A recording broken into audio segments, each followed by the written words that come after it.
ایک مرتبہ مل کر درود بھیج دیں محمد و آل محمد محمد و آل محمد و آل محمد۔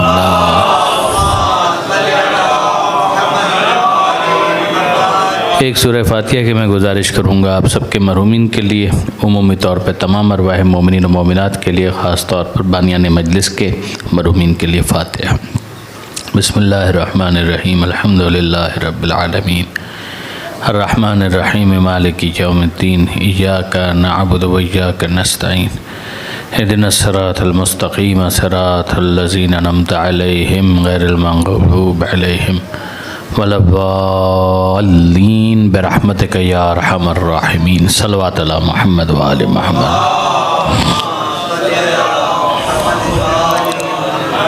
اعوذ باللہ من الشیطان الرجیم، بسم اللہ الرحمن الرحیم، الحمدللہ رب العالمین، والصلاة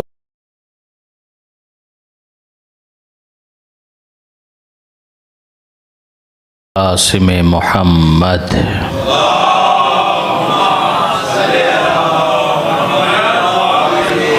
وأہل بیتہ الطیبین الطاہرین المعصومین المظلومین المنتجبین المنتخبین المیامین، لا سیما علی الامام المنتظر والحجۃ الثانی عشر الذین اذهب اللہ عنہم الرجس وطہرہم تطہیرا۔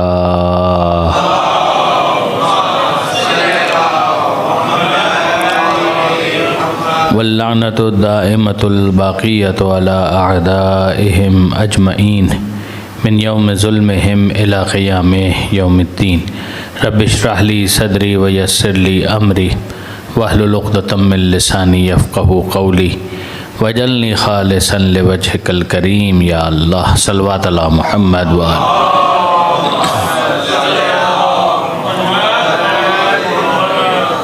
اما بعد فقد قال اللہ سبحانہ وتعالی فی القرآن الحکیم، بسم اللہ الرحمن الرحیم، اقرأ بسم ربک الذی خلق، خلق الانسان من علق، اقرأ وربک الاکرم الذی علم بالقلم، علم الانسان ما لم یعلم۔ صلوات علی محمد و آل محمد۔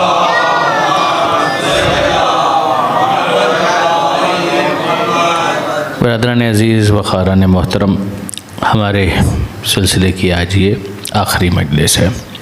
سورہ علق کی ابتدائی آیتوں کو سرنامہ کلام میں تلاوت کرنے کا شرف حاصل کیا گیا، جس میں پروردگار عالم نے اپنے نام سے پڑھنے کا حکم دیا کہ اقرأ بسم ربک الذی خلق۔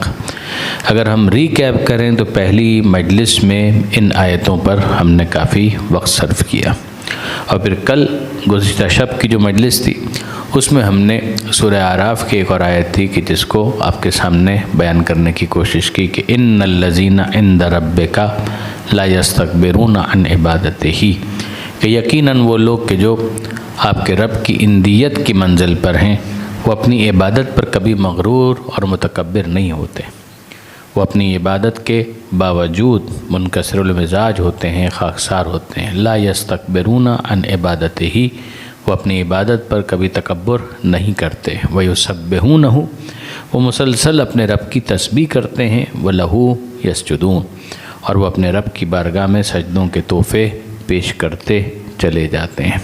اسی لیے ہم دیکھتے ہیں کہ خود امیر المومنین حضرت علی بن ابی طالب علیہ السلام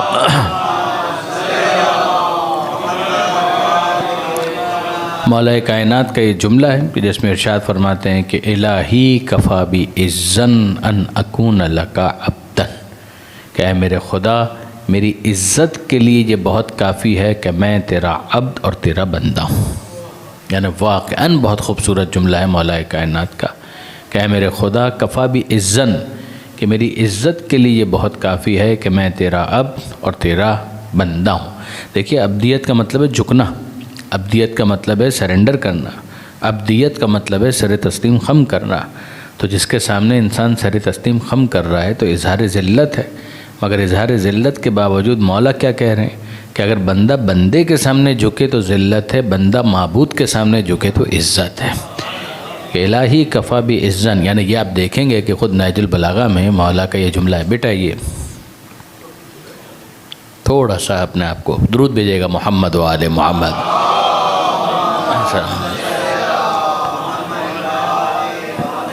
بھائی ظاہر ہے کہ یہ بچے مجلسوں میں آئیں گے تو اسی کے ساتھ وہ انٹروڈیوس ہوں گے، تعارف ہوگا ان کا، تو یہ تو بہت اچھی بات ہے، مگر بس تھوڑا سا معاملات کنٹرول میں رہیں، ورنہ آپ کا وجود یہاں پر مجلس کے لیے زینت ہے. کبھی بھی ہماری بات کو دل پر مت لیجیے گا. درود بھیجیے محمد و آل محمد.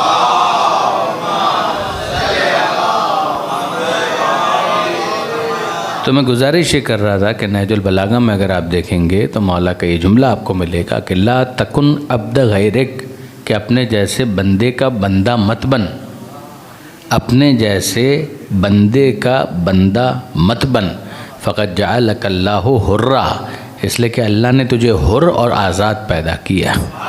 تو مولا فرما رہے ہیں کہ اگر بندہ بندے کا بندہ بنے گا تو یقیناً وہ ذلیل بھی ہوگا اور اپنی عزت کا سودا کرے گا، لیکن بندہ اگر معبود کے سامنے جھکے گا تو جتنا جھکتا چلا جائے گا اتنا وہ ابھرتا چلا جائے گا. اسی لیے اب واپس مناجات کے اس جملے پر غور کیجئے کہ الہی کفا بعزن، اے میرے خدا میری عزت کے لیے یہ بہت کافی ہے کہ ان اکون لکا عبدن، کہ میں تیرا عبد اور تیرا بندہ ہوں. وکفا بفخرن، اور میرے فخر کے لیے یہ بہت کافی ہے ان تکون لی ربن، کہ تو میرا رب اور میرا پروردگار ہے. میری عزت کے لیے یہ بہت کافی ہے کہ میں تیرا عبد اور تیرا بندہ ہوں. میرے فخر کے لیے یہ بہت کافی ہے کہ تو میرا رب اور میرا پالنے والا ہے. انت کما احب، تو ویسا ہے کہ جیسا میں چاہتا تھا. فجعلنی کما تحب، مجھے ویسا رکھ کے جیسا تو چاہتا. مفاتی میں بھی آپ کو مولا کے یہ دعا کے جملے مل جائیں گے کہ امیر المومنین اس طرح سے اپنے پروردگار کو مخاطب کرتے ہیں. اب یہاں میں آپ کے خدمت میں ایک صاحب علم کا تبصرہ نقل کروں. یہ جناب آیت اللہ تقدیری احل اللہ مقامہ، حوضہ علمیہ نجف آپ سب جانتے ہیں، حوضہ علمیہ قم اس سے بھی آپ واقف ہیں، مگر ظاہر ہے کہ یہ تو دو بڑے مرکز ہیں، اور ان کے علاوہ بھی ہمارے حوضات علمیہ تو ہیں، بعض شہر ہیں جو چھوٹے ہیں مگر اس کے باوجود حوضہ علمیہ کے عنوان سے ان کا تعارف ہے. اب مشہد خود بہت بڑا شہر ہے، قم سے بڑا شہر ہے، مگر وہاں پر بھی ایک حوضہ علمیہ ہے. وہ حوضہ علمیہ حوضے کے اعتبار سے اتنا بڑا نہیں ہے جتنا قم، یعنی قم کا تذکرہ نجف کے ساتھ ساتھ آئے گا اور تاریخ بھی اس کی بہت پرانی ہے، لیکن یہ کہ بہرحال مشہد اس کا بھی ایک حوضہ علمیہ. اسی طرح سے ایک چھوٹا ایک شہر ہے جس کا نام ہے خنسار. آپ کے شہر کراچی کے اندر بہت سے علماء ایسے ہیں کہ جنہوں نے اپنی تعلیم کا آغاز، دینی تعلیم کا آغاز انقلاب اسلامی کے بعد خنسار میں کیا، پھر اس کے بعد وہ ہائر اسٹڈیز کے لیے قم تشریف لائے. تو بہت سے علماء جیسے آغا شبیر میسمی صاحب ہیں، ان کا بھی بیک گراؤنڈ خنسار کا ہے. اسی طریقے سے مولانا سلمان نقوی صاحب ہیں، ان کا بھی بیک گراؤنڈ خنسار کا ہے. مولانا روحانی صاحب جو خود ہمارے استاد ہیں، ان کا بھی بیک گراؤنڈ خنسار کا ہے. جناب مولانا صالحی صاحب، ان کا بھی بیک گراؤنڈ اور پس منظر خنسار کا ہے. تو خنسار کے بہت سے علماء ہیں کہ جو وہاں پر تربیت یافتہ تھے، پھر اس کے بعد قم تشریف لائے. وہاں پر ایک بزرگ شخصیت تھی جن کا نام تھا آیت اللہ تقدیری. یہ جناب آیت اللہ تقدیری، ان کے بعد شاگردوں نے یہ تبصرہ ان کا نقل کیا کہ امیر المومنین کا یہ جملہ، یہ دعا جو ہے کہ انتا کما احب فجعلنی کما تحب، کہ تو ویسا ہے کہ جیسا میں چاہتا تھا. وہ کہتے ہیں کہ میری تو مجال نہیں ہے کہ میں مولا کی اتباع میں بھی یہ جملہ کہہ سکوں. کہ یہ جملہ تو علی ہی کہہ سکتے ہیں، یہ علی ہی کی زبان پر سجتا ہے کہ مولا یہ کہیں کہ یعنی علی کی نگاہ میں خدا کے لیے ایک معیار ہے کہ جس پر خدا پورا اترے تو علی یہ جملہ کہیں کہ انت کما احب، کہ تو ویسا ہے کہ جیسا میں چاہتا تھا. تو وہ فرماتے ہیں کہ مولا کی اتباع میں بھی جب میں کہتا ہوں تو یوں کہتا ہوں کہ انت کما احب، تو ویسا ہے کہ جیسا میں چاہتا تھا، میری اوقات کیا ہے. بل فوق ما احب، بل فوق ما احب، تو اس سے بہت بڑھ کر ہے کہ جو میں چاہ سکتا تھا، مجھے ویسا رکھ کے جیسا تو چاہتا. اور اب یہاں پر ایک تبصرہ جناب علامہ سید علی نقی صاحب کا بھی ہے. وہ فرمایا کرتے تھے کہ مولا نے خدا کو مخاطب کر کے کہا، ہم مولا کو مخاطب کر کے کہا. مولا نے خدا کو مخاطب کر کے کہا کہ تو ویسا ہے کہ جیسا میں چاہتا تھا. ہم مولا کو مخاطب کر کے کیوں نہ یہی جملہ کہہ دیں کہ ہم نے آپ کو ویسا مولا پایا کہ جیسا ایک ماننے والا چاہ سکتا تھا. آپ ہمیں ویسا ماننے والا بنا دیجئے کہ جیسا آپ چاہتے ہیں. درود بھیجیے محمد و آل محمد.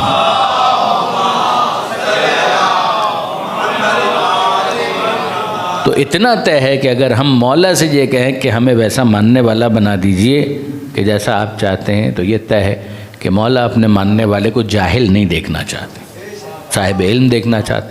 مولا اپنے چاہنے والے کو بخیل نہیں دیکھنا چاہتے. مولا اپنے چاہنے والے کو صاحب علم دیکھنا چاہتے ہیں، سخی دیکھنا چاہتے ہیں. مولا اپنے چاہنے والے کو بد اخلاق نہیں دیکھنا چاہتے. مولا اپنے چاہنے والے کو خوش اخلاق دیکھنا چاہتے ہیں. مولا اپنے چاہنے والے کو حاسد نہیں دیکھنا چاہتے کہ ایک دوسرے سے حسد کرنے والے بنے، ایک دوسرے کی ترقی پر جھلنے والے بنے، بلکہ مولا اپنے چاہنے والوں کو ایک دوسرے کی ترقی کو اپنی ترقی کے طور پر دیکھنے والا دیکھنا چاہتے ہیں. درود بھیجیے گا محمد و آل محمد.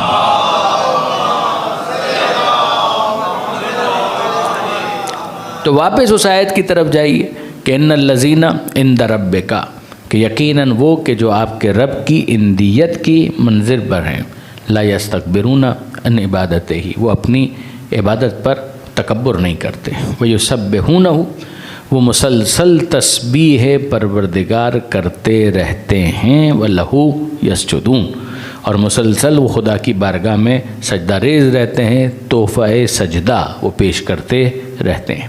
یہ آیت اور پھر اس آیت کے ذیل میں یہ بحث کہ کچھ شخصیتیں ہیں اور ان شخصیات میں سر فہرست ہیں اہل بیت، کہ جن کو ہم دعائے توسل میں کہتے ہیں یا وجیہن عند اللہ، اشفع لنا عند اللہ. اور پھر اس کے بعد کہ ان آل محمد میں سیدہ کا یہ وصف نمایاں ہو کر ہمارے سامنے آتا ہے کہ جب چھٹے امام کی یہ حدیث ہم پڑھتے ہیں کہ جس کو شیخ صدوق نے عمالی میں بھی لکھا، عیون اخبار رضا کے اندر بھی لکھا اور بعض کتابوں کے اندر لکھا، اور وہ کیا ہے کہ لفاطمہ تسعۃ اسماء عند اللہ، کہ یہ بی بی وہ ہے کہ جس کے 9 نام ہیں جو اندیت کی منزل پر ہیں. تو جس کے نام اندیت کی منزل پر ہوں وہ خود بی بی کس منزل پر ہوں گی. یہ کل کی گفتگو سے ہم متصل ہوئے. اور پھر اس کے بعد ان ناموں میں سے میں نے گزارش کی تھی کہ نام بہت ہیں شہزادی کے، ان ناموں میں سے 9 کا یہ وصف بیان کیا گیا، اور ناموں میں سے ایک نام تھا فاطمہ، کہ جس کا کل کچھ ذکر ہوا اور اس کے حوالے سے کچھ تشریحات گزارش کی گئی. اب اس کے بعد آئیے دوسرا نام سیدہ، اس پر بھی کچھ نہ کچھ بات ہوئی. ایک اور نام جناب سیدہ کا، یہ نام بھی ذرا سن لیجئے، اور یہ نام ہے شہزادی کا محدثہ. یہ وہ نام ہے محدثہ جو ہمارے یہاں بھی ابھی اتنا معروف نہیں ہوا. یعنی بچیوں کے نام رکھے جاتے ہیں محدثہ لیکن کم، مگر بہرحال یہ نام بھی شہزادی کے ناموں میں سے ایک نام. اب محدثہ کا مطلب کیا ہے، اور ذرا دیکھیے کہ اس کے بیک گراؤنڈ کے اندر کیا کیا اعتراضات ہوئے. محدثہ کا مطلب ہے کہ جس سے گفتگو کی گئی. تو عام طور پر گفتگو کے لیے تو تکلم کا لفظ استعمال ہوتا ہے، وہ بھی ایک لفظ ہے. متکلم بات کرنے والا، تکلم بات کرنا، کلام کچھ کہنا. تو یہاں پر یہ محدثہ حدیث، اس کے لیے بھی جو ایک مطلب ہے وہ یہی ہے کہ بات. تو محدثہ کہ جس سے گفتگو کی گئی، تو ظاہر ہے کہ اس دنیا میں جو بھی ہے اس سے کوئی نہ کوئی گفتگو تو کرتا ہے. تو شہزادی کا کیا امتیاز ہے کہ جس کی وجہ سے بی بی کو محدثہ کہا جاتا ہے. تو یاد رکھیے گا کہ یہاں پر عام گفتگو مراد نہیں ہے، بلکہ یہاں پر گفتگو ایسی گفتگو ہے کہ جس میں ایک طرف سیدہ ہیں، دوسری طرف ملائکہ ہیں. ملائکہ کی گفتگو کہ جس کی وجہ سے بی بی کو محدثہ کہا گیا. اچھا اب آپ ذرا دیکھیے کہ جیسے ہی کہا گیا کہ جناب سیدہ سے فرشتے گفتگو کرتے تھے، تو بعض افراد نے اعتراض کر دیا کہ جناب یہ کیسے ہو سکتا ہے کہ نبیوں کے علاوہ بھی، رسولوں سے کے علاوہ بھی کیا کسی سے فرشتے بات کر سکتے ہیں؟ کیا یہ ممکن بھی ہے؟ کیا یہ وصف تو نبیوں سے خاص ہے کہ نبیوں سے؟ دیکھیے ایک ہے وحی تشریعی، اس کی ہم بات نہیں کر رہے، جو نبیوں سے خاص ہے. لیکن یہ آپ سے کس نے کہہ دیا کہ نبی کے علاوہ کسی اور پر فرشتہ نازل نہیں ہو سکتا؟ یہ قاعدہ کہاں سے آیا؟ اور اگر یہ قاعدہ ہے تو پھر قرآن مجید کے اندر اگر انسان پڑھے تو پروردگار عالم نے جناب مریم کا تذکرہ کیا ہے، اور جب جناب مریم کا تذکرہ کیا ہے تو ان سے فرشتوں نے گفتگو کی ہے۔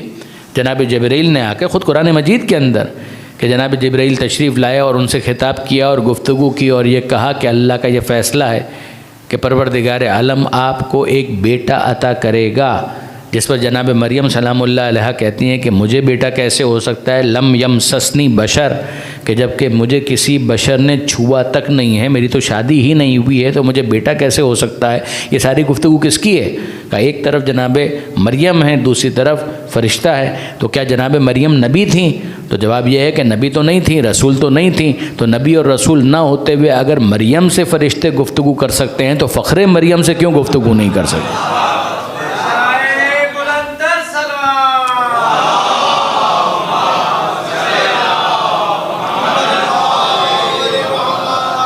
اگر جناب مریم سے گفتگو ہو سکتی ہے تو فخر مریم سے گفتگو کیوں نہیں ہو سکتی؟ اب ذرا اسی کو دوسرے انداز سے سنیے۔ بعض نے کہا کہ جناب بہرحال یہ تو ہم نہیں مان سکتے کہ جناب سیدہ کی یہ فضیلت ہو کہ فرشتے ان سے گفتگو کرے گا، کہ یہاں پر تو ہم آپ سے اختلاف کرتے ہیں۔ آپ سے یہ کس نے کہا کہ ہم اس بات کے قائل ہیں؟ تو آپ اس بات کے قائل نہیں ہیں؟ کہا کہ نہیں، قطعاً اس بات کے قائل نہیں۔ کہا اس بات کے قائل نہیں کہ فرشتوں نے جناب سیدہ سے گفتگو کی؟ کہا اس کے تو ہم قائل ہیں، اس کے تو ہم قائل ہیں کہ جناب سیدہ سے فرشتوں نے گفتگو کی۔ تو یہی تو ہم کہہ رہے ہیں۔ اعتراض کرنے والے نے کہا کہ یہی تو ہم کہہ رہے ہیں کہ یہ فضیلت تو ہم مان ہی نہیں سکتے بی بی کی کہ فرشتے ان سے گفتگو کرتے تھے۔ کہا اس بات سے ہم اختلاف کرتے ہیں۔ اگر آپ یہ کہنا چاہ رہے ہیں کہ ہمارا قول یہ ہے کہ اسے ہم جناب سیدہ کی فضیلت سمجھتے ہیں تو یقیناً آپ خطا پر ہیں، غلطی پر ہیں، یہ ہمارا نظریہ نہیں ہے۔ کہ کیا مطلب؟ ایک دفعہ آپ کہتے ہیں کہ جناب سیدہ سے فرشتوں نے گفتگو کی، میں نے کہا وہ تو اب بھی میں کہہ رہا ہوں کہ جناب سیدہ سے فرشتوں نے گفتگو کی۔ کہ پھر وہ دوسرا جملہ کہ یہ جو آپ کہہ رہے ہیں کہ یہ جناب سیدہ کی فضیلت ہے کہ فرشتوں نے ان سے گفتگو کی، اس کے ہم قائل نہیں ہیں۔ قائل کلام ہونا اور بات ہے، قائل فضیلت ہونا اور بات ہے۔ ہم اس بات کے تو قائل ہیں کہ فرشتوں نے بی بی سے گفتگو کی، مگر فرشتوں کا بی بی سے گفتگو کرنا یہ بی بی کی فضیلت نہیں ہے، فرشتوں کی فضیلت ہے کہ جناب سیدہ سے ہم کلام ہو رہے تھے۔ درود بھیجیے گا محمد و آل محمد۔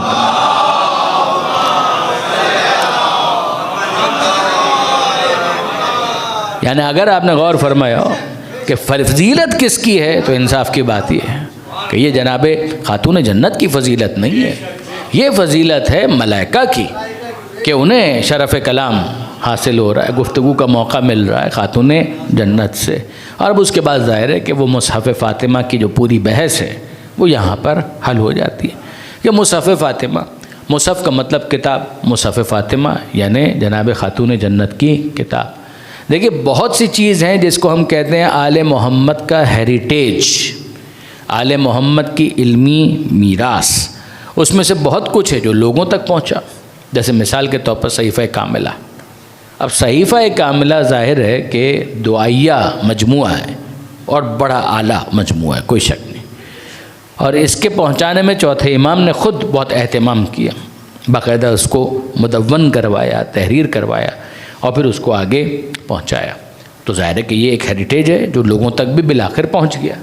نہج البلاغہ ظاہر ہے کہ مولا کائنات کے خطبات، مکتوبات، کلمات، لیکن یہ ہے کہ سید رضی کی محنت کے بعد اعلی اللہ مقامہ، سید رضی آپ جانتے ہیں سید مرتضیٰ علم الہدیٰ کے چھوٹے بھائی، تو یہ سید رضی اور یہ دونوں شیخ مفید کے شاگردوں میں سے ہیں۔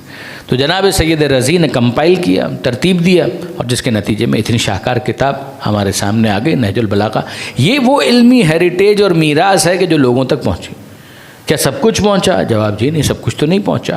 جو نہیں پہنچا اس میں سے ایک ہے مصحف فاطمہ، مصحف فاطمہ اس میں سے ایک۔ تو کیا مصحف فاطمہ جناب سیدہ کی تصنیف ہے؟ جناب سیدہ سے ملائکہ کی گفتگو کے حالات کو، احوال کو، ملاحظات کو، منٹس کو آج کی اصطلاح میں وہاں پر محفوظ کیا، اور محفوظ کرنے والے تھے مولا کائنات امیر المومنین علی ابن ابی طالب علیہ السلام۔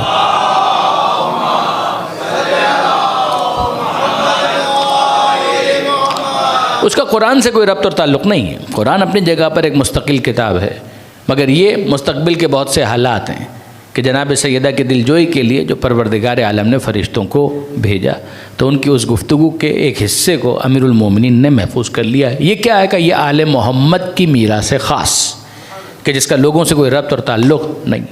بعد میں معصومین میں سے کبھی کوئی سوال کیا جاتا تو وہ مصحف فاطمہ کی اہمیت کو بیان کرنے کے لیے اس انداز سے بھی کبھی کبھی جواب دیتے تھے کہ مصحف فاطمہ میں یہ لکھا ہوا ہے۔ تو مقصود یہ ہوتا تھا کہ جناب سیدہ کے اس مصحف کو ریفر کیا جائے، لیکن یہ یاد رکھیے کہ بہرحال اس وقت کہاں پر ہے وہ کہ حضرت امام زمانہ عجل اللہ تعالی فرجہ الشریف۔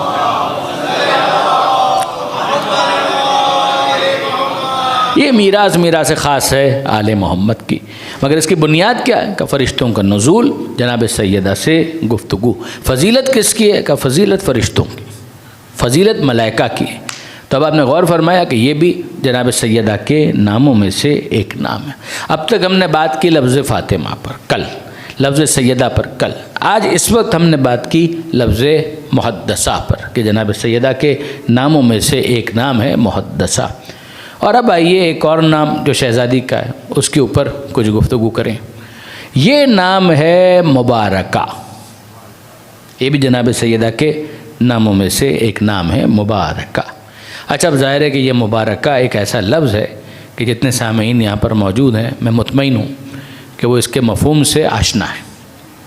ممکن ہے کہ دقیق مطلب اس کا روشن نہ ہو بچوں کے لیے، جوانوں کے لیے، بزرگان کے لیے، تو وہ بھی واضح ہوگا، لیکن یہ بہرحال یہ لفظ برکت ایسا نہیں ہے جس سے مبارک نکلا ہے، مبارکہ نکلا ہے، کہ جو ایک اجنبی لفظ ہو کہ ہم یہ محدثہ نسبتاً اجنبی لفظ ہے یا اس کی تشریح کی زیادہ ضرورت۔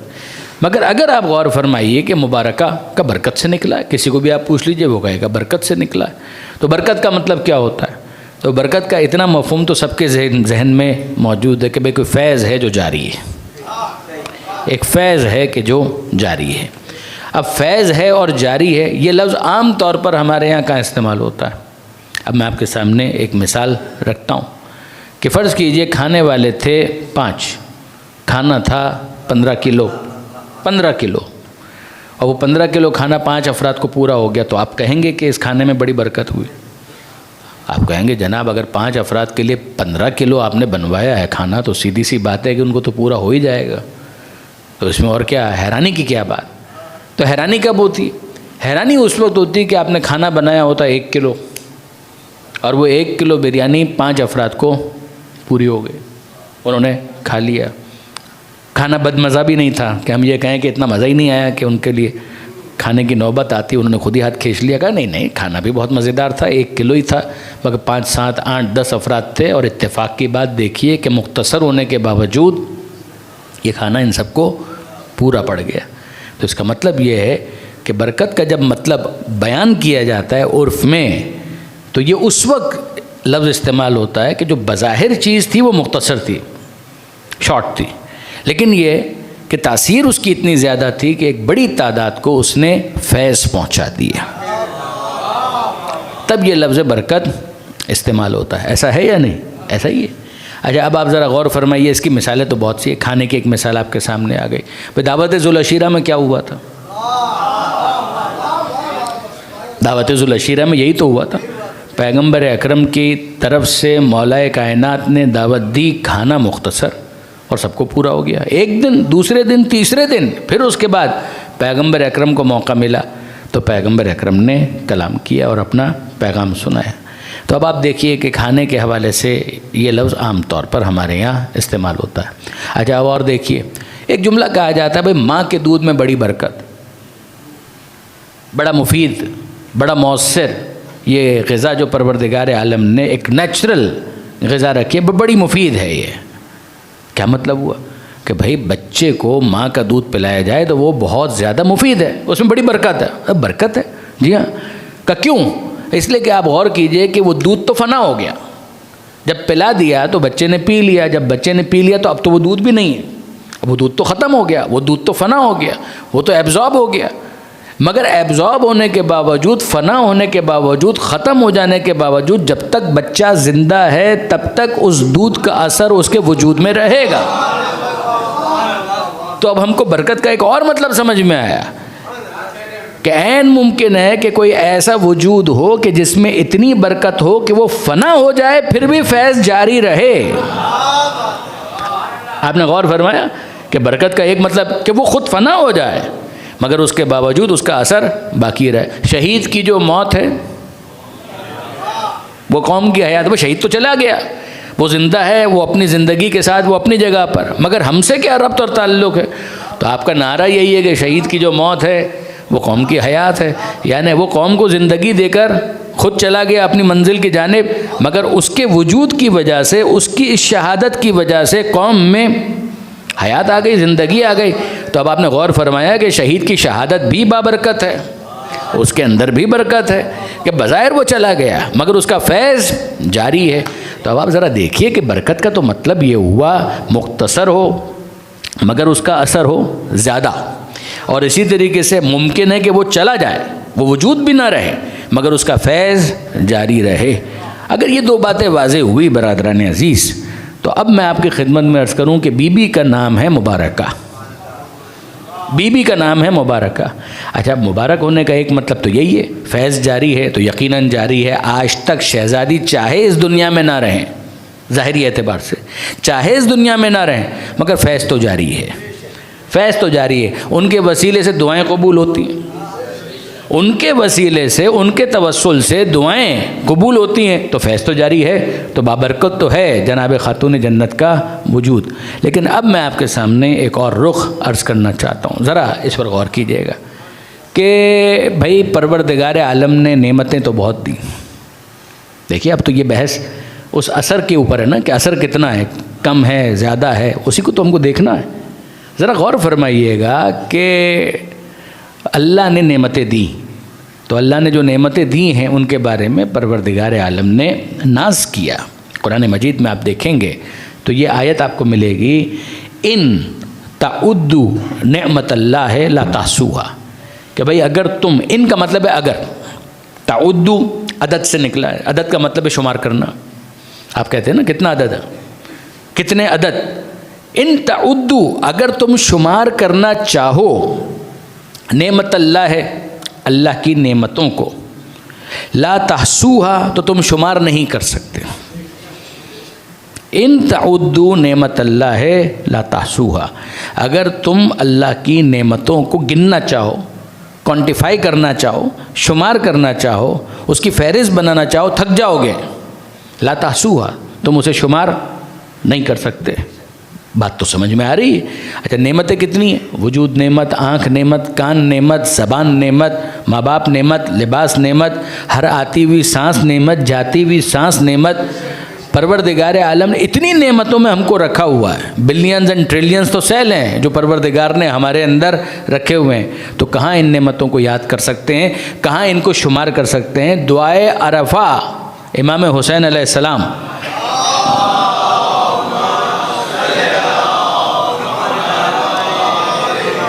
آپ پڑھتے چلے جائیے، آپ کو احساس ہوگا کس طریقے سے امام نے نعمتوں کے اوپر گفتگو کی ہے۔ تو اتنی نعمتیں پروردگار عالم کی طرف سے، اور خدا کہتا ہے کہ ان تعدوا نعمت اللہ لا تحصوها، اگر تم اللہ کی نعمتوں کو شمار کرنا چاہو تو شمار نہیں کر سکتے۔ واضح ہوئی بات؟ اب میں آپ سے ایک بات پوچھنا چاہتا ہوں کہ مجھے ایک بات بتائیے، جس کو ہم گن ہی نہیں سکتے وہ قلیل ہے یا کثیر؟ بڑا منطقی سوال کیا ہے میں نے آپ کے سامنے کہ بھئی جس کو آپ گن ہی نہیں سکتے وہ کم ہے یا زیادہ؟ تو آپ کا جواب تو یہی ہونا چاہیے کہ جناب وہ کم تو نہیں ہے، وہ تو زیادہ ہے۔ یہی منطقی جواب ہے، جس کو ہم گن ہی نہیں سکتے۔ دیکھیے اگر گن لینا تو ہم یہ کہیں گے 5، اس کے مقابلے میں 500، تو یہ ریلیٹیو ٹرم ہو گئی، 5 کے مقابلے میں 500 زیادہ ہے، 500 کے مقابلے میں 5 کم ہے، 5000 وہ 500 سے بھی زیادہ ہے، 5 لاکھ وہ 5000 سے بھی زیادہ ہے، 5 کروڑ وہ 5 لاکھ سے بھی زیادہ ہے، 5 ارب وہ 5 کروڑ سے بھی زیادہ ہے۔ آپ نے غور فرمایا، ترتیب تو یہ ہے، جیسے کہ یہ تو ریلیٹیو ٹرم ہے نا، کہ جب آپ تقابل کرتے ہیں تو کہتے ہیں اس کو میں نے گنا اور اس کو بھی گنا، تو جب گن کر دیکھا تو یہ زیادہ ہے، یہ کم ہے۔ مگر جس کو ہم گن ہی نہیں سکتے وہ کم ہوگا یا زیادہ؟ وہ تو زیادہ ہوگا۔ وہ قلیل ہوگا یا کثیر؟ تو ظاہر ہے کہ وہ کثیر ہے، قلیل تو نہیں ہے، مگر میں کیا کروں کہ جس کے بارے میں ہم سب کا اجماع ہے، کنسنسس ہے کہ وہ کثیر ہے۔ اب ذرا سنیے، یہاں پروردگار کہتا ہے کہ تم گننا چاہو تو اللہ کی نعمتوں کو گن نہیں سکتے۔ ہم نے کہا مالک بالکل ایسا ہی، اور پھر ہم نے کہا کہ مالک جس کو ہم گن نہیں سکتے وہ کثیر ہے، مگر آپ خدا سے پوچھئے خدا کیا کہتا ہے۔ سنیے، پروردگار کہتا ہے قل، اے حبیب ان سے کہہ دیجئے، متاع الدنیا قلیل، جو دنیا کی نعمتیں ہیں، دنیا کی متاع، یہ سامان حیات، سامان لذت، یہ جو تمہارے پاس ہے جس کو تم گن نہیں سکتے، جو تم کو کثیر لگ رہا ہے، اس کثیر کو ہم کیا کہتے ہیں؟ اے حبیب ان سے کہہ دیجئے متاع الدنیا قلیل، یہ دنیا کی نعمتیں کثیر نہیں ہیں، قلیل ہیں۔ تم اپنے رخ سے دیکھتے ہو تو تمہیں کثیر لگتی ہیں، ہم سے پوچھو قلیل ہیں۔ اب میں آپ سے پوچھتا ہوں کہ مجھے انصاف سے بتائیے کہ جو خدا کی نظر میں قلیل ہے وہ ہماری نظر میں کثیر ہے، وہ کتنا کثیر ہوگا جس کو بندے کثیر نہیں کہہ رہے، خدا کہہ رہا ہے انا آتینا کل کوثر۔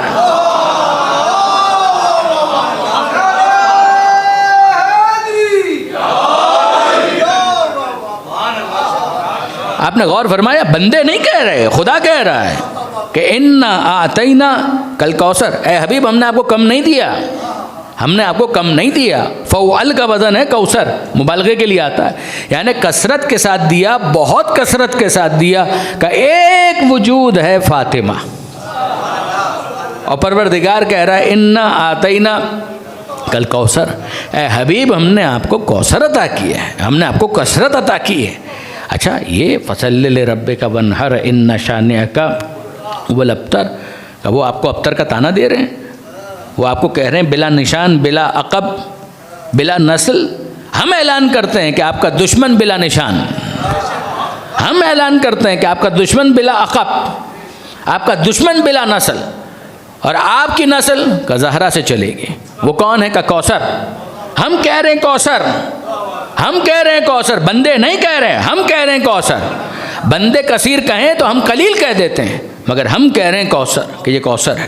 اب اس کوثر کا نتیجہ کیا ہے؟ میں آپ سے پوچھتا ہوں کہ مجھے انصاف سے بتائیے، زندگی کتنی ہے؟ زندگی کتنی ہے؟ 18 برس۔ اب میں آپ سے پھر پوچھتا ہوں، 18 برس ہمارے یہاں روایت ہے، برادران کے نزدیک 28 برس، مگر 18 یا 28 انصاف سے مجھے بتائیے، بادی النظر میں، سطحی نظر سے، فوری طور پر اگر کہا جائے کسی کی زندگی 18 سال تو آپ کو کم لگتی ہے یا زیادہ؟ انصاف سے بتائیے، 18 برس زندگی کم ہے یا زیادہ؟ کم ہے۔ 28 برس کم ہے یا زیادہ؟ یہ ایوریج ایج تو نہ ہوئی، اوسط جو زندگی کسی کی ہوتی ہے اس سے تو بہت کم ہے، تو زندگی ہے کم، اور اثر کتنا ہے؟ کا کوثر، مبارک اسی کو کہتے ہیں جو بظاہر کم ہو اور اس کا اثر بہت زیادہ ہو، اسی کو مبارکہ کہا جاتا ہے۔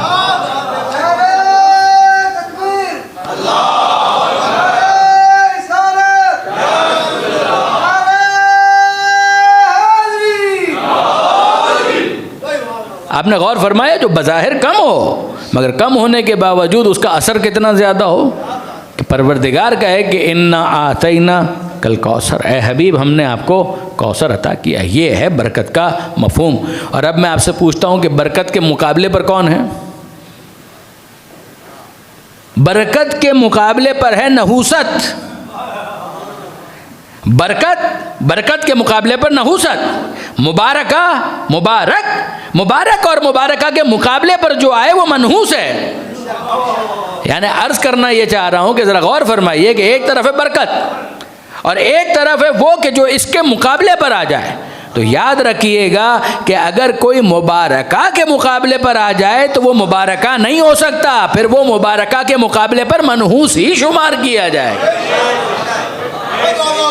یہ جو عرض کرنا چاہ رہا ہوں، غور کیجئے گا اس بات کے اوپر کہ یہ کیا عجیب بات ہے، یہ کیا عجیب بات ہے۔ اچھا ذرا سا اس پر رکیے کہ یہ پروردگار عالم نے کہا انا آتینا کل کوثر۔ اب ذرا سا اس کو سمجھنے کے لیے ایک اور آیت میں آپ کے سامنے عرض کروں، اور یہ بھی آپ کے حافظے میں موجود ہے، فقط بیدار کرنا چاہتا ہوں۔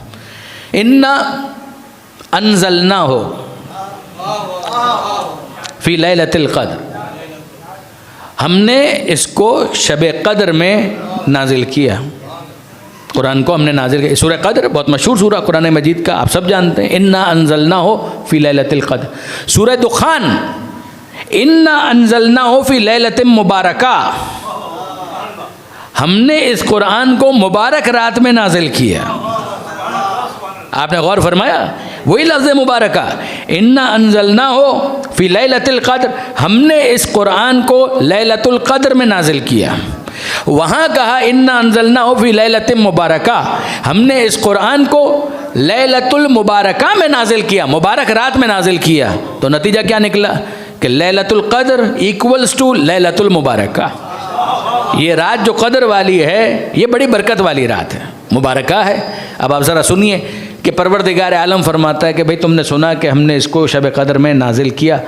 وما ادراک ما لیلۃ القدر، تمہیں کیا معلوم کہ لیلۃ القدر کیا ہے؟ تم کیا جانو کہ لیلۃ القدر کیا ہے، شب قدر کیا ہے، تمہیں کیا معلوم؟ اچھا ہمیں کیا معلوم؟ یہ کیوں کہا پروردگار نے؟ اس لیے کہ ظاہراً اگر دیکھیں بظاہر تو کیا نظر آتا ہے کہ جس طرح سے اور راتیں ہوتی ہیں. رات کس کو کہتے ہیں؟ سورج طلوع ہوا، سورج غروب ہوا. جب سورج غروب ہو گیا تو پھر اندھیرا چھا گیا، یہ شب شروع ہو گئی، رات شروع ہو گئی. تو چند گھنٹوں کے بعد یہ رات ختم ہو جائے گی. تو اب میں آپ سے پوچھتا ہوں کہ اور راتوں کے اندر تاریکی ہوتی ہے تو شب قدر میں تاریکی نہیں ہوتی؟ باقی راتوں میں اندھیرا ہوتا ہے تو کیا شب قدر میں اندھیرا نہیں ہوتا؟ باقی راتوں میں تارے ہوتے ہیں تو کیا شب قدر میں ستارے نہیں ہوتے؟ باقی راتوں میں مثلاً چاند نظر آتا ہے تو کیا شب قدر میں چاند نظر نہیں آتا؟ یقیناً نظر آتا ہے. تو باقی راتوں میں بھی اندھیرا ہے، باقی راتوں میں بھی سورج دکھائی نہیں دیتا، باقی راتوں میں بھی ستارے ہیں، باقی راتوں میں بھی چاند ہے. اور ویسا ہی معاملہ اس شب میں بھی ہے. اس شب کے اندر بھی اندھیرا ہے، اس شب کے اندر بھی سورج نظر نہیں آتا، اس شب میں بھی ستارے ہیں، اس شب کے اندر بھی چاند ہے. فرق کیا ہے؟ آپ نے غور فرمایا؟ یعنی اگر سطحی نظر سے دیکھا جائے تو دیکھنے والا یہ دیکھنے کے بعد یہ کہہ سکتا ہے کہ بھئی ہمیں تو کوئی فرق سمجھ میں نہیں آیا. تو پروردگار فرماتا ہے کہ وما ادراکا ما لیلۃ القدر، تمہیں کیا معرفت ہو سکتی ہے کہ شب قدر کیا ہے؟ شب قدر کیا ہے؟ اب ہم تم کو بتلاتے ہیں کہ معاملہ تو غیب کا ہے. ہم تم کو بتلاتے ہیں کہ لیلۃ القدر خیرون من الف شہر، کہ یہ شب قدر 1000 مہینوں سے بہتر ہے. ارے 1000 مہینوں سے یہ ایک رات بہتر ہے. یہ ایک رات 1000 مہینوں سے بہتر ہے. ایک رات 1000 مہینوں سے بہتر ہے. تو کیسے 1000 مہینوں سے بہتر ہے؟ کا مسئلہ تمہارا یہی ہے کہ تم عدد پہ رک جاتے ہو. تم صرف اور صرف کوانٹٹی کو دیکھتے ہو، تم کوالٹی کو نہیں دیکھتے. اور جب عدد کو دیکھتے ہو تو نہ اس رات کا 1000 مہینوں سے بہتر ہونا تم کو سمجھ میں آتا ہے، نہ ایک ضربت کا ثقلین سے افضل ہونا سمجھ میں آتا ہے. نہ تمہیں یہ سمجھ میں آتا ہے، نہ تمہیں وہ ضربت بھی ایک ہے اور جن و انس کی عبادت سے افضل ہے وہ ایک ضربت، اور یہ ایک شب، اور یہ ایک شب افضل ہے کس سے؟ 4 شبوں سے، 10 شبوں سے، 12 شبوں سے، 1 ہفتے سے، 2 ہفتے سے نہیں. یہ شبوں سے بہتر، یہ ہفتوں سے بہتر، یہ مہینوں سے بہتر. 12 مہینے مل جائے تو 1 سال، یہ سالوں سے بہتر. بس اتنا سمجھ لو 1000 مہینے مل کر اس ایک رات کا مقابلہ نہیں کر سکتے. غور فرمایا آپ نے؟ 1000 مہینے مل کر اس ایک رات کا مقابلہ نہیں کر سکتے. ایک جملہ اور عرض کروں آپ کے ذوق سے بہت نزدیک ہو کر، کہ اگر باقی راتوں میں سے کوئی ایک رات اٹھ کر کھڑی ہو جائے باقی راتوں میں سے اور آ کر یہ کہے کہ جناب شب قدر کو مخاطب کر کے کہ میں تم جیسی تم مجھ جیسی،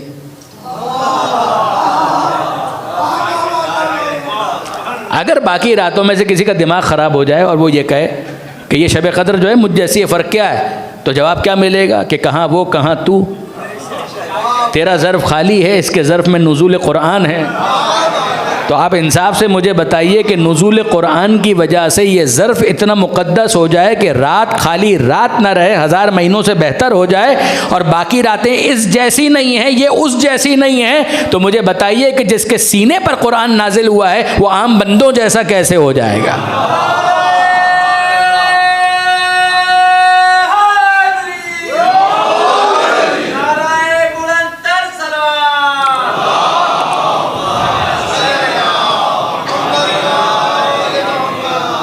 اگر یہ بات واضح ہو گئی تو اب برادران عزیز انصاف سے مجھے بتائیے کہ یہ کیا ہوا کہ ایک رات 1000 مہینوں سے بہتر؟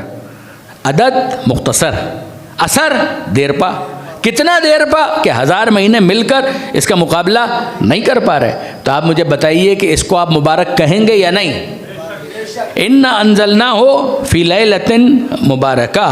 اب آپ ذرا غور کیجئے کہ اگر معصوم نہ بیان کرے تو ہمیں کوئی حق نہیں کہ ہم اپنے طور پر تفسیر کریں، نہ۔ ایک ہے ظاہر قرآن، یعنی ظاہر ہے کہ اہل علم تشریف فرما ہے، ایک ہے قرآن کا ظاہر، وہ حجت ہے بالکل، اور ایک ہے تعویل باطن تفسیر، اس کے لیے معصوم کا فرمان ضروری ہے، اس کے بغیر نہیں ہو سکتا۔ اس کے لیے معصوم کا بیان، معصوم کا فرمان ضروری ہے۔ تو ظاہر تو ہمارے سامنے کہ بھئی ایک رات وہ قرآن مجید جس میں نازل ہوا وہ ماہ رمضان کی رات ہے، شب قدر جس کو کہا گیا، واضح ہے۔ کیا اس کا کوئی باطن ہو سکتا ہے؟ کیوں نہیں ہو سکتا ہے؟ معصوم بیان کرے تو بالکل ہو سکتا ہے۔ باطن کیا ہے؟ اب آپ ذرا غور فرمائیے کیا تھا اس کے اندر۔ یہ ایک رات بہتر ہے 1000 مہینوں سے، بظاہر ایک ہے، 1000 مہینوں سے بہتر ہے۔ اب چھٹے امام کا جملہ ہے، اور آیت اللہ ناصر مکارم شیرازی نے جو خاتون جنت پر ایک مختصر کتاب، اچھی کتاب لکھی، واقعاً بہت اچھی کتاب لکھی، مختصر، اس کے اندر مقدمے کی جگہ بجائے مقدمہ انہوں نے اسی حدیث کو سرنامہ قرار دیا، اور وہ کیا ہے؟ یہ جو شب قدر کہا گیا بے شک ظاہر کے مطابق وہ وہی رات، مگر اس کا باطن، اس کا ایک مصداق کا وہ فرماتے ہیں کہ چھٹے امام کی حدیث اور بہار وغیرہ کے اندر آپ کو ملے گی، اور وہ کیا ہے؟ کہ لیلۃ القدر فاطمہ۔ شہزادی کا ایک نام لیلۃ القدر بھی ہے، شہزادی کا ایک عنوان کا لیلۃ القدر بھی ہے۔ اب آپ ذرا غور فرمائیے کہ اس کا مطلب کیا ہوا کہ جس طرح سے پروردگار کہہ رہا ہے وما ادراک ما لیلۃ القدر، تمہیں کیا معلوم لیلۃ القدر کیا ہے؟ تمہیں کیا معلوم فاطمہ زہرا کیا ہے؟ تم کیا جانو کہ فاطمہ زہرا کیا ہے؟ کہا کہ مالک بالکل ہم نے قبول کیا کہ ہمیں نہیں معلوم کہ فاطمہ زہرا کیا ہے، کہ ان کی معرفت حاصل نہیں ہو سکتی، کل کی بات، تو لفظ فاطمہ معرفت ناممکن، مگر اتنا ہم سمجھاتے ہیں بقدر ظرف سمجھو، اور وہ کیا کہ لیلۃ القدر خیر من الف شہر، 1000 مہینے مل کر اس ایک رات کا مقابلہ نہیں کر سکتے۔ تو یاد رکھنا جس طرح 1000 مہینے مل کر اس ایک رات کا مقابلہ نہیں کر سکتے، ہزاروں منحوس زندگیاں مل کر اس مبارکہ کا مقابلہ نہیں کر سکتے۔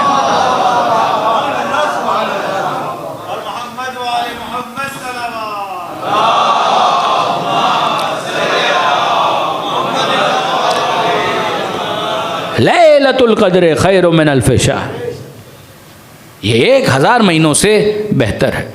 اور آپ انصافاً دیکھیے برادران عزیز کہ وہ کوثر، یہ شب قدر، فخر الدین رازی نے یہ جملہ کہا، فانظر کم قتل من آل محمد کم قتل من اہل البیت، کہ ذرا غور تو کرو کہ کتنے ہیں کہ جو اہل البیت میں سے قتل کر دی۔ فخر الدین رازی شیعہ نہیں ہے، بلکہ شیعوں سے پرخاش ہے ان کی، یعنی امام فخر الدین رازی، ان کی تفسیر کبیر، یہ اتنی مشہور تفسیر ہے کہ سب جانتے ہیں، اہل علم واقف ہیں، ان کی تفسیر کبیر، اس کا ذکر اقبال نے اپنے شعر میں بھی کیا، نمائندہ تفسیر کے طور پر۔ یعنی آپ جانتے ہیں کہ برادران اہل سنت کے 2 بڑے مکتب ہیں، اشعری اور معتزلہ، تو جو اشعری مکتب ہے اس کی نمائندہ تفسیر رازی، تفسیر کبیر کہلاتی، اور جو دوسرا حصہ گروہ معتزلہ کا، ان کی نمائندہ تفسیر کہلاتی ہے زمخشری کی کشاف۔ یہ 2 تفسیریں ہیں، تفسیر کبیر، تفسیر کشاف۔ تو اقبال نے کہا تیرے ضمیر پہ جب تک نہ ہو نزول کتاب، تیرے ضمیر پہ جب تک نہ ہو نزول کتاب، گرا کشا ہے نہ رازی نہ صاحب کشاف۔ یعنی جب تک تو خود اپنے دل پر قرآن کو نازل ہوتا ہوا محسوس نہ کرے تو صرف پڑھنے سے حاصل نہیں ہوگا، گرا کوشا ہے، یعنی یہ معاملہ حل نہیں ہوگا نہ رازی کی کبیر پڑھنے سے نہ زمخشری کی کشاف پڑھنے سے۔ تیرے ضمیر پہ جب تک نہ ہو نزول کتاب، گرا کشا ہے نہ رازی نہ صاحب کشاف۔ تو فخر الدین رازی جو امام المشککین کہلاتے ہیں. امام المشککین کا مطلب کیا ہے؟ مشکک نکلا ہے شک سے، یعنی شک کرنے والوں کے امام. امام المشککین، وہ شک کرنے والوں کے امام. تو رازی ان کو کہا گیا اس لیے کہ ان کا تعلق ہے رے سے. رے وہی تہران کے مضافات میں وہ علاقہ کہ جس کا تذکرہ آپ عمر سعد کے اس قضیے کے اندر بھی سنتے، رے کی حکومت، رے کی حکومت. تو جو رے سے متعلق ہو اس کو رازی کہا جاتا. ہمارے بھی علماء گزرے ہیں، یعنی محمد ابن زکریہ رازی جو طبیب گزرے ہیں، کہ جن کی کتاب تھی من لا یعذرہ الطبیب، جس کے نام پر شیخ صدوق نے دوسرا نام رکھا کتاب کا من لا یعذرہ الفقیہ، یہ اس نام پر انہوں نے رکھا تھا. تو ان کا تعلق بھی کہاں سے؟ محمد ابن زکریہ رازی، وہ بھی رے سے تعلق رکھتے ہیں. یہ عجیب بات ہے کہ شیخ صدوق بھی دفن وہیں پر ہیں، شہر رے میں. اور شیخ صدوق انہوں نے اپنا بڑا وقت قم میں گزارا، مگر دفن کہاں پر ہے؟ وہ رے میں دفن ہے. اور سنیے، محمد ابن یعقوب کلینی الرازی، جو ہماری حدیث کی کتابیں ہیں اس میں سب سے پہلا نام آتا ہے الکافی. اس کے مؤلف محمد ابن یعقوب کلینی. تو محمد ابن یعقوب کلینی، ان کا تعلق بھی اصل رے سے تھا. وہ دفن ہے بغداد میں. بغداد کی اہم زیارتوں میں سے ایک زیارت محمد ابن یعقوب کلینی. بغداد ہمارا بہت اہم زیارت کا مرکز ہے، یہ مت بھولیے گا.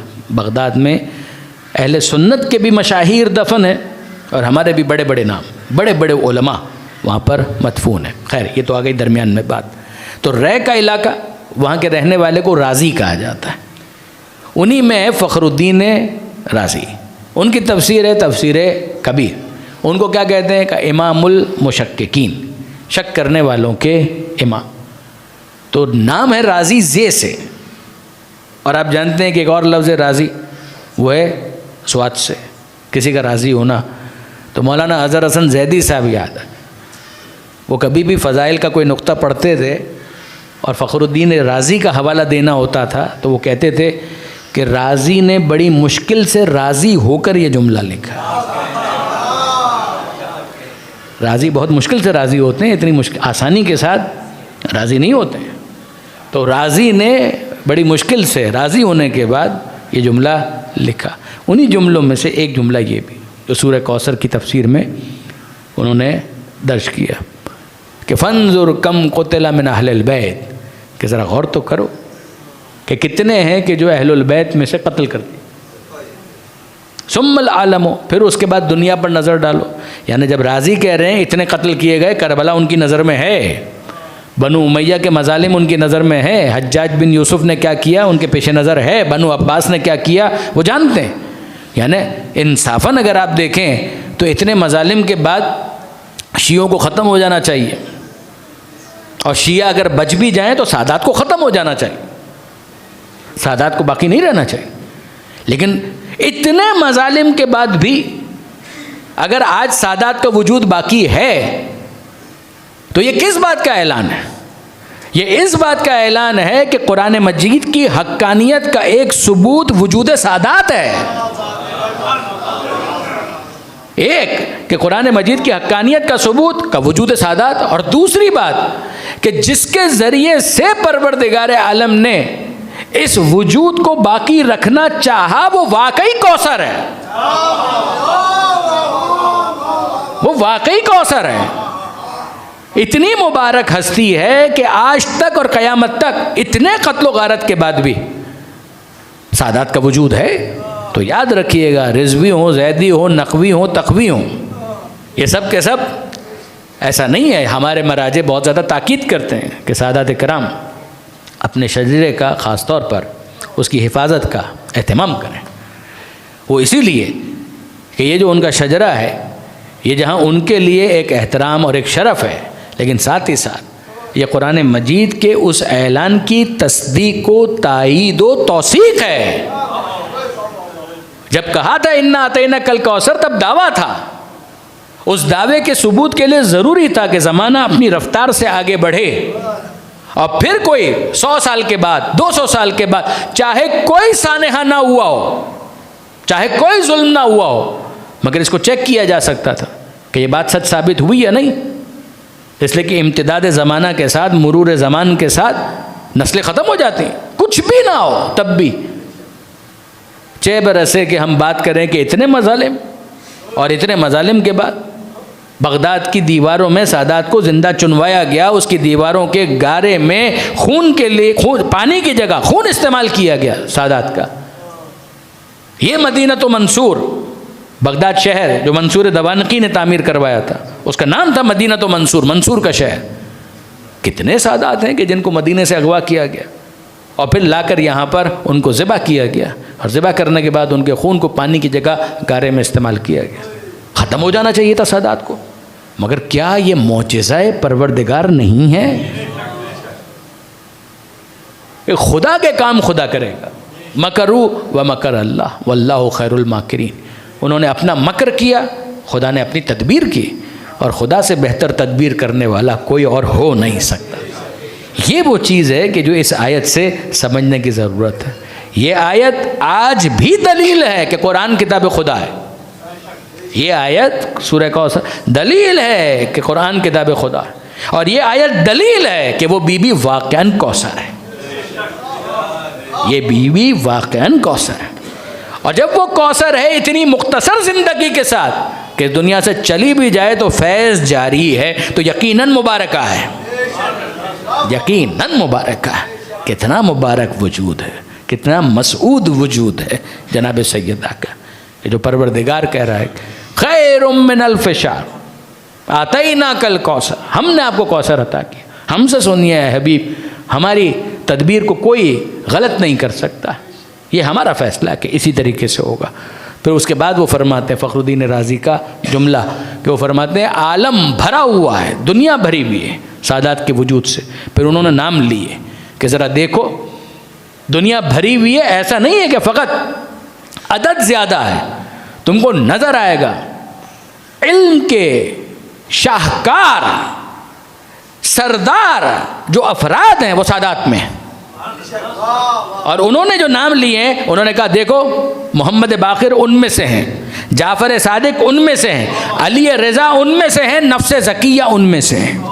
یہ سارے نام انہوں نے لکھے کہ یہ سب کے سب سادات میں سے ہیں، یہ نام وہ لے رہے ہیں۔ تو فخر الدین رازی شیعہ نہیں ہیں، مگر وہ بہرحال معترف ہے۔ برادران عزیز کہ ایک طرف ہے پروردگار کا منصوبہ اور ایک طرف ہے لوگوں کا مکر۔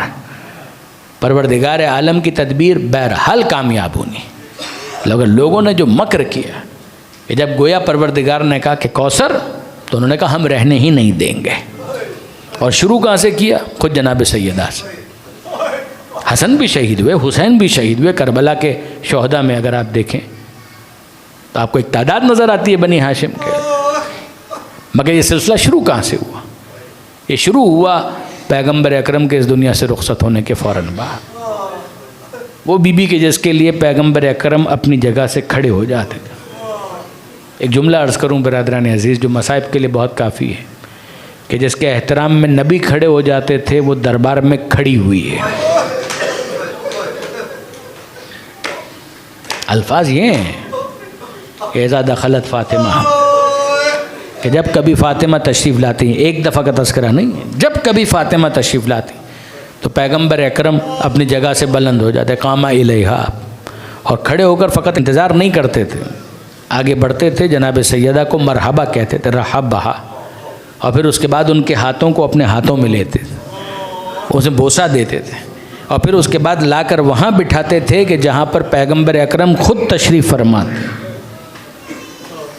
کیا یہ ایک مرتبہ پیغمبر اکرم نے کیا؟ نہیں، جب کبھی بھی جناب سیدہ تشریف لاتی تو پیغمبر اکرم یہی کیا کرتے تھے۔ برادران عزیز سفر کے حوالے سے تو یہ ملتا ہے کہ جب پیغمبر اکرم سفر پر جاتے تو سب سے آخر میں اپنی بیٹی فاطمہ زہرا سے ملاقات کرتے، سب سے آخر میں، تاکہ زہرا کے چہرے کی تصویر کو اپنی یادوں میں سمیٹ کر لے جائیں۔ اور جب سفر سے واپس آتے تھے تو سب سے پہلے جناب خاتون جنت سے ملاقات کیا، بی بی فاطمہ سے ملاقات کر۔ یہ پیغمبر اکرم کا دستور تھا۔ اور اب میں آپ کی خدمت میں عرض کروں برادران عزیز کہ کیا عجیب بات ہے کہ جب پیغمبر اکرم سفر پر جاتے آتے تو یہ طریقہ کار تھا، اور جب پیغمبر اکرم مدینے میں ہوتے تو کیا طریقہ کار تھا؟ دیکھیے ابھی آپ نے سنا کہ جب سیدہ تشریف لاتی تو پیغمبر اکرم کا یہ انداز تھا، جب پیغمبر سفر پر جاتے تو یہ انداز تھا. لیکن نہیں، اب ایک اور بات عرض کر رہا ہوں، مدینہ شہر کے اندر بی بی بھی ہیں اور پیغمبر بھی ہیں. اللہ آپ سب کو مدینہ منورہ کی زیارت نصیب کرے. جو جا چکے ہیں وہ میری بات کو زیادہ بہتر سمجھیں گے. ملا ہوا گھر ہے، جناب سیدہ کا حجرہ اور پیغمبر اکرم کا حجرہ بالکل ساتھ ہے، آج بھی ساتھ ہے. جناب سیدہ کے حجرے میں اور پیغمبر اکرم کے حجرے میں فاصلہ نہیں ہے، بالکل برابر میں. فجر، ظہر، عصر، مغرب، عشاء، جب پیغمبر اکرم نماز جماعت کی امامت کرواتے تھے تو کیا کرتے تھے؟ فجر کی امامت کے لیے پیغمبر اکرم جب تشریف لاتے تو نماز شب پڑھتے تھے. پہلے کہاں پڑھتے تھے؟ مسجد میں نہیں پڑھتے تھے. نماز شب پیغمبر اکرم مسجد میں نہیں پڑھتے تھے. اور یہ مسئلہ بھی یہی ہے کہ نماز شب اپنے گھر میں پڑھنے کا ثواب زیادہ ہے. مستحب نماز، نافلہ نماز، اسے اپنے گھر میں پڑھنے کا ثواب. واجب نماز مسجد میں پڑھنے کا ثواب زیادہ ہے. مستحب نماز اپنے گھر میں پڑھنے کا ثواب زیادہ ہے. پیغمبر اکرم نماز شب مسجد میں نہیں پڑھتے تھے. کہاں پڑھتے تھے؟ پیغمبر اکرم اپنے حجرے سے باہر تشریف لاتے اور پھر اس کے بعد جناب سیدہ کے حجرے کے سامنے آتے. آج بھی محراب تہجد موجود ہے. آج بھی جس جگہ پر پیغمبر اکرم کھڑے ہو کر نماز شب پڑھتے تھے اسے محراب تہجد کہا جاتا ہے، اور آج بھی اس کی علامت مشخص موجود ہیں. اگر آپ کبھی انٹرنیٹ کے اوپر جا کر تصویریں دیکھیں گے تو آپ کو اندازہ ہوگا. پیغمبر اکرم آتے تھے باہر اپنے حجرے سے، جناب سیدہ کے حجرے کے پیچھے آ جاتے تھے اور اب رخ کرتے تھے جناب سیدہ کے حجرے کی طرف. اور پھر جب جناب سیدہ کے حجرے کی طرف رخ ہوتا تھا تو سامنے ہی خانہ کعبہ کی ڈائریکشن بھی مشخص ہو جاتی تھی. یعنی اس طرح سے کھڑے ہوتے تھے کہ قبلہ رخ ہوتے تھے مگر سامنے جناب سیدہ کا حجرہ ہوتا تھا اور وہاں پر نماز شب پڑھتے تھے. پھر نماز شب جب مکمل کر لیتے پیغمبر اکرم تو پھر اس کے بعد پیغمبر اکرم حجرہ سیدہ کو مخاطب کر کے کہتے الصلاۃ الصلاۃ الصلاۃ 3 مرتبہ. نماز نماز نماز. خاص طور پر آیہ تطہیر کے نزول کے بعد 6 مہینے تک برادران اہل سنت کی کتابوں کے اندر بھی ہے کہ 6 مہینے تک پیغمبر اکرم کا یہ لازمی دستور تھا. نماز تو پیغمبر پڑھتے ہی تھے اس طرح سے، مگر یہ جملے باقاعدہ الصلاۃ الصلاۃ الصلاۃ. پھر اس کے بعد کہتے السلام علیکم یا اہل بیت النبوہ، اے اہل بیت نبوت تم پر میرا سلام. پھر اس کے بعد کہتے انما یرید اللہ لیذھب عنکم الرجس اہل البیت ویطہرکم تطہیرا. آیت تطہیر پڑھتے. یہ سب کچھ کرنے کے بعد پھر پیغمبر اکرم مسجد میں داخل ہوتے اور پھر اس کے بعد انتظار کرتے. بلال اذان دیتے اور اذان کے بعد اقامت اور نماز فجر کی جماعت یہ ہوتی. یہ پیغمبر اکرم کا فجر کی نماز کا طریقہ کار تھا، جس میں آپ نے دیکھا کہ جناب سیدہ کے حجرے کی کیا حیثیت ہے. اب آئیے آگے بڑھیے. ظہر کی نماز، عصر کی نماز، مغرب، عشاء، دن کا وقت آ گیا اور رات کا وقت آ گیا. اب پیغمبر اکرم کا طریقہ کار یہ تھا کہ پیغمبر اکرم جب نماز جماعت کے لیے مسجد میں جانا ہوتا تو پیغمبر اکرم مسجد میں اپنے گھر سے براہ راست نہیں جاتے تھے. دروازہ کھلتا تھا پیغمبر اکرم کا مسجد میں، مگر پیغمبر اکرم مسجد میں براہ راست نہیں جاتے تھے. پیغمبر اکرم کا طریقہ کار یہ تھا کہ تشریف لاتے جناب سیدہ کے حجرے میں، اپنی بیٹی سے ملاقات کرتے، بیٹی استقبال کرتی اور باپ بیٹی آپس میں گفتگو کرتے. گفتگو کے بعد وہ وقت آ جاتا کہ جب جناب بلال اذان کہتے. اذان پیغمبر اکرم سنا کرتے تھے جناب سیدہ کے حجرے میں. یہ جناب سیدہ کے حجرے میں پیغمبر اکرم اذان سنا کرتے، ظہر کی بھی، عصر کی بھی، مغرب کی بھی، عشاء کی بھی. اور اذان جب مکمل ہونے لگتی تو اپنی بیٹی سے رخصت ہوتے اور جناب سیدہ کے گھر کے اس دروازے سے مسجد میں داخل ہوتے جو مسجد کے اندر کھلتا ہے.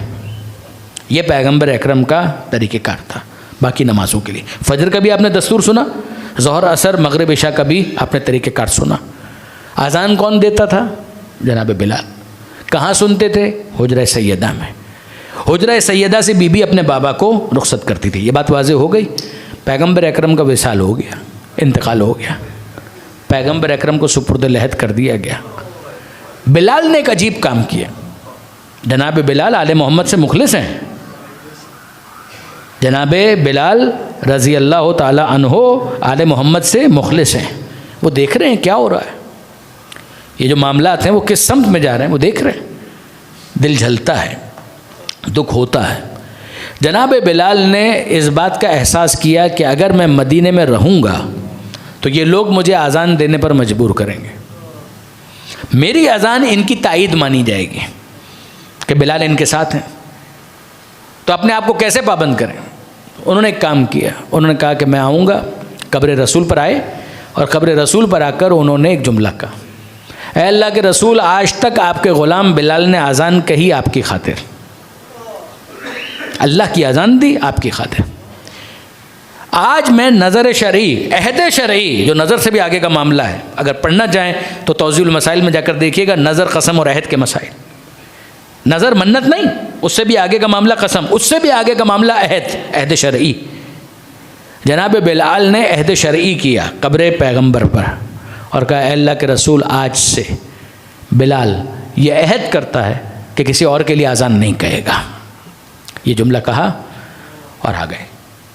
ان کو معلوم ہے کہ اگر میں مدینے میں رہوں گا تو یہ لوگ میرا عذر نہیں سنیں گے، مجھے مجبور کریں گے۔ انہوں نے مدینہ ترک کر دیا، چھوڑ دیا مدینہ۔ کہاں چلے گئے؟ شام۔ اس زمانے میں شام مسلمان مملکت کے اندر شامل نہیں ہوا تھا، عیسائیوں کا علاقہ تھا۔ میپ میں بھی آپ دیکھیے گا شام اتنا قریب نہیں ہے، دور ہے مدینہ سے۔ جناب بلال طویل سفر کر کے شام پہنچے، اور جب شام پہنچے تو ایک مکان کا انتظام کیا اور وہاں پر جا کر اپنا سامان اتروایا، سیٹ کروایا۔ تھکے ہوئے تھے، لیٹے، آنکھ لگ گئی، اور جب آنکھ لگی ہے تو خواب میں پیغمبر اکرم کو دیکھا۔ پیغمبر اکرم نے بلال کو مخاطب کر کے کہا کہ ہاں بلال، سکون کی جگہ پر آ گئے؟ تمہیں اندازہ تھا کہ مدینے میں مشکل ہو سکتی ہے، تو اب سکون کی جگہ پر آ گئے؟ اے بلال، سب نے میرے اہل بیت کا ساتھ چھوڑ دیا تو تم نے بھی چھوڑ دیا۔ پیغمبر اکرم نے شکوہ کیا، اے بلال، سب نے میرے اہل بیت کا ساتھ چھوڑ دیا، تم نے بھی چھوڑ دیا۔ بلال بیدار ہوئے، آنکھ کھلی، اور جیسے ہی آنکھ کھلی تو فوراً سوچا کہ میں نے اپنے بارے میں تو خیال کیا کہ یہ لوگ میرے ساتھ کیا سلوک کریں گے، مگر مجھے یہ تو سوچنا چاہیے تھا گنتی کے کچھ لوگ تو ہیں کہ جو پنجتن کا ساتھ دینے والے ہیں۔ میرا تو اس وقت مدینے میں ہونا بہت ضروری ہے، اللہ کے رسول نے اسی لیے مجھے تنبیہ کی ہے۔ فوراً زبان پر آیا، اللہ کے رسول، آپ کا غلام بلال حاضر۔ سامان لدوایا اور واپس عازم سفر ہوئے مدینہ منورہ کے لیے۔ اتنے دن گزر چکے ہیں، درمیان میں اتنے دن گزر چکے، وہ واقعات پیش آ چکے ہیں۔ دیکھیے، کئی مرتبہ ایسا ہوتا ہے کہ شہر کے لوگوں کی اکثریت جو ہوتی ہے ان کو انڈیفرنٹ ہوتے ہیں، وہ ان چیزوں کے درمیان زیادہ کوئی حصہ ہی نہیں لیتے، جو ہو رہا ہے ہو رہا ہے۔ اس کے وہ مجرم ہوتے ہیں مگر ان کو زیادہ احساس نہیں ہوتا، یہ ہوتا ہے، ہر جگہ ہوتا۔ تو یہاں پر بھی عام مسلمان، عام صحابی، عام صحابیات، ان میں سے بہت سے ایسے ہیں کہ جو مدینہ منورہ میں رہ رہے ہیں، مسجد میں آواز آ رہی ہے اذان کی، مزہ نہیں آ رہا، مزہ نہیں آ رہا۔ اذان تو وہ سنتے ہیں مگر مزہ نہیں آ رہا۔ وہ بلال کی آواز کا جو مزہ تھا، لطف تھا، وہ بلال جو عرب بھی نہیں ہیں، حبشی، حبشہ کے رہنے والے ہیں، جو سین اور شین کے درمیان فرق بھی نہیں کر پاتے، مگر عجیب کیفیت ہے، لوگوں کو بلال کا لہجہ سنائی نہیں دے رہا، ان کو اچھا نہیں لگ رہا، ان کو مزہ نہیں آ رہا۔ جیسے ہی جناب بلال مدینہ منورہ کے اندر داخل ہوئے، مدینہ چھوٹا شہر، جیسے ہی داخل ہوئے، ایک نے دیکھا، ارے بلال آ گئے، ارے بلال آ گئے۔ خبر ہر ایک تک پہنچی، سب باہر نکلے اور انہوں نے جناب بلال کا استقبال کیا۔ سنیے گا مصائب کے چند جملے اور بات مکمل۔ بلال کا استقبال کیا، بلال کو لے کر چلے، ارے سیدنا بلال، ارے سیدنا بلال، ارے ہمارا آقا بلال، ہمارا سردار بلال۔ اور ہر ایک کہہ رہا ہے، اے بلال، اب جب تم آ گئے ہو تو ایک کام کرو، ایک مرتبہ اذان دے دو، تمہاری آواز سننے کا دل چاہتا ہے۔ بلال ہر ایک سے یہی کہتے ہیں کہ میں نے قبر رسول پر عہد شرعی کیا ہے، اب میں کسی اور کے لیے اذان نہیں کہہ سکتا، میرے لیے ممکن نہیں۔ تو بلال اپنا عذر بیان کرتے، سب اپنی گردن جھکا لیتے، یہاں تک کہ بلال پہنچے مسجد نبوی کے پاس، اور مسجد نبوی کے پاس حجرہ سیدہ نظر آیا۔ پہلے تو حجرہ سیدہ کو دیکھا، پہچاننے کی کوشش کر رہے ہیں، یہ وہی حجرہ ہے، یہ وہی دروازہ ہے۔ اس دروازے کا رنگ سیاہ تو نہیں تھا، یہ ایسا تو نہیں ہوتا تھا، یہ جلا ہوا تو نہیں ہوتا تھا، کیا سبب ہے؟ اس دروازے کا رنگ تبدیل ہو گیا، یہ ٹوٹا پھوٹا کیوں محسوس ہو رہا ہے؟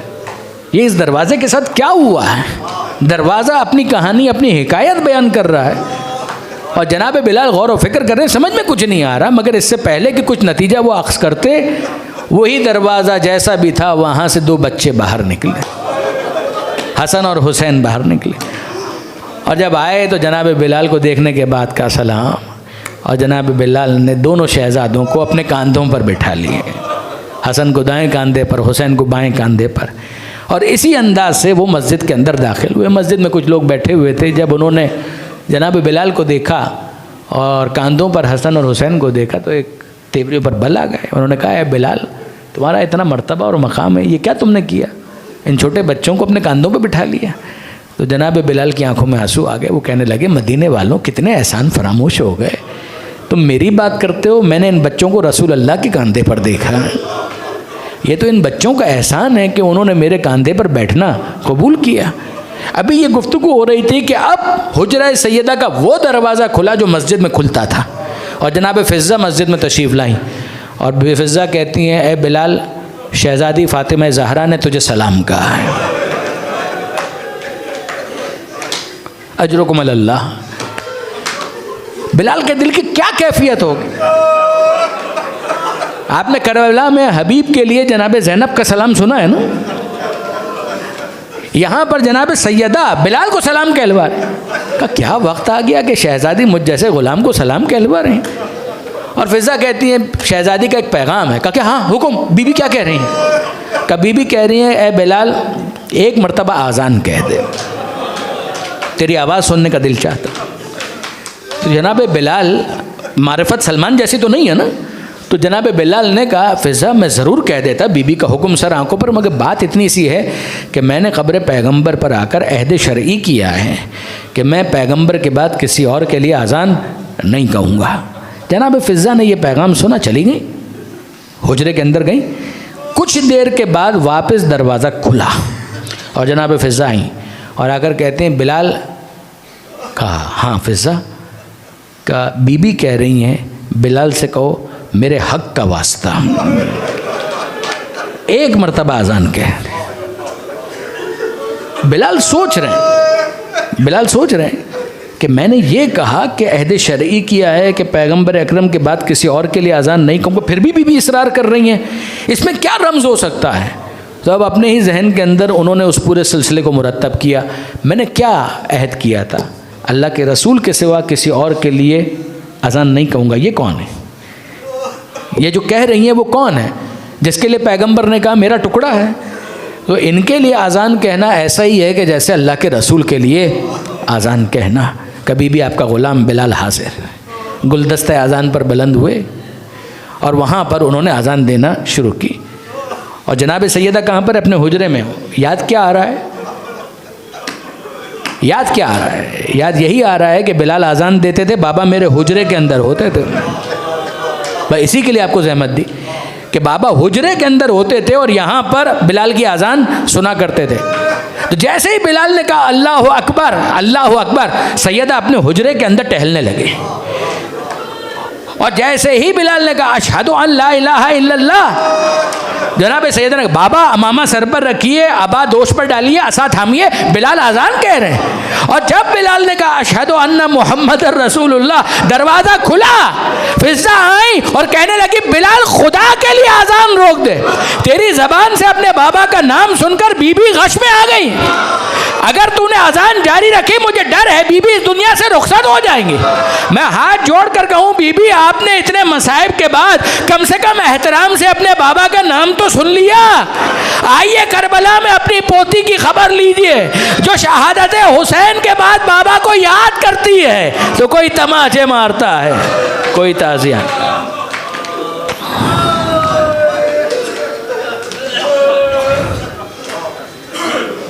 الا لعنت اللہ علی الظالمین وسيعلم الذین ظلموا ایام انقلبی ینقلبون۔ بار الہ اس قلیل توسل کو قبول فرما، جناب سیدہ کے صدقے میں ہماری دعاؤں کو مستجاب فرما، مرحومین کی مغفرت فرما، پریشان حال مومنین کی پریشانیوں کو دور فرما، بیماروں کو شفا عطا فرما، بے روزگاروں کو رزق حلال عطا فرما، جو بے اولاد ہیں اولاد صالح عطا فرما، جو صاحبان اولاد ہیں تربیت کی توفیق عطا فرما، زمانے کے امام کے ظہور میں تعجیل فرما، ہمیں ان کے آبان و انصار میں شمار فرما۔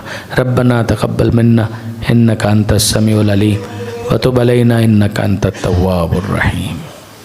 ماتم حسین۔